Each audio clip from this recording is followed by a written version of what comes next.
Kandavas dzelzceļa stacija ir viena no tām daudzajām, kur 1949. gada 25. martā sākās nāves un sāpju ceļš vairāk nekā 42 000 Latvijas iedzīvotāju, tostarp arī daudziem kandavniekiem.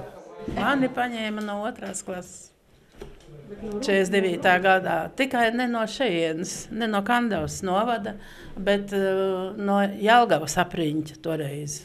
Jā, tagadējais Saldus rajons, Rubas pagasts. Jā. Un ko tad jūsu vecāki bija tādi noziegušies? Es domāju, ka viņi bija aizsargi. Un tādēļ es Sibīrijā man piespiedu kārtā bija jāstājās pionieros.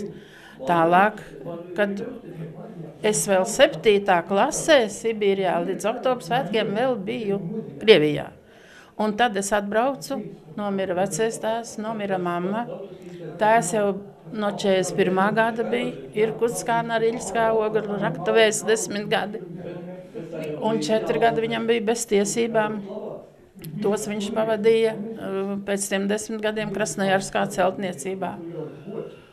Un man mamma no lielas ģimenes, 8 bērni. Un tad, kad es paliku viena svešos cilvēkos, protams, kā aizveda mūs, izdalīja pie krievu ģimenēm. Atzīmējot 68. gadskārtu kopš Latvijas 20. gadsimta traģiskākajiem vēstures notikumiem, Kandavas novadpētniecības muzejā atklāta ceļojošā izstāde Sibīrijā rakstītas vēstules uz bērza tās, kura bijusi apskatāma 7 valstīs un neskaitāmos novados un pilsētās Latvijā. Klauds sliedz tālumā un dunoņa nāk tuvāk. Vēl kailo koku zarus losa vējš. Ir agrs pavasaris, māras dienas rīts. Nav saules, apmācies un līst. Tad pāri gadiem aizšalts doma tā, kā bija toreiz jūsu jaunībā, kad nemierīgā sliežu duna un lopu vagoni jūs aizveda no dzimtenes, no mājām siltām.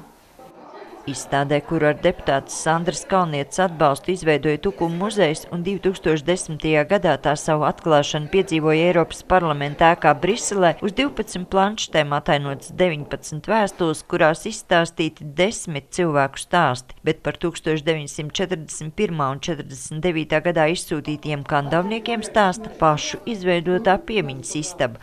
Par Sibīrijas bērniem Geks kundze sauc tos, ko 41. gadā izsūtīja. Mēs esam palikuši Kandavā 2 Sibīrijas bērni vēl pie dzīvības. Bet ja mēs šeit skatāmies to visu šo telpu, no 848 represētiem pabiem gadiem, 41. un 49. ir palikuši 272. No tiem, kas tā var nostāvīt kājās un aiziet tur, ir kā 20. Tā kā laiks paiet un tā viņš. Politiski represēto biedrības vadītājs rāda arī grāmatu, kas izdota pagājušajā gadā un jau pavisam drīz kļūs vienīgā liecība, kas par šo faktu stāstīs nākamajām paaudzēm, ja vien būs interesi to lasīt. 75. gadienu kopš ir 41. gada represijām, mēs sarakstījām, apkopojam grāmatu par visiem šiem cilvēkiem. Daļa, kas ir atmiņas uzrakstīja, daļu vārds sakot, kurā gadā dzimis izvads, kur ir bijis. Par visiem šiem cilvēkiem mums iznāca pagājušajā gadā bieza grāmata. Cilvēki samet naudiņu, lai viņi varētu izdot. Mēs viņu uzdāvinājām visam skolām, bibliotekām, bet, diemžēl, ka uz pasaukumiem viņa nav domāta, teiksim, šī grāmata mums, mēs visi jau zinām, bet ne bibliotekās, ne skolās netiek šī grāmata iztirzāta, apskatīta, pārunāta. Tas tā ļoti satrauc. 1941. un 1949. gadā kopā no Latvijas izveda vairāk nekā 57 000 iedzīvotāji, kur vienīgais noziegums bija indulģents, savas valsts mīlestība un darba tikums.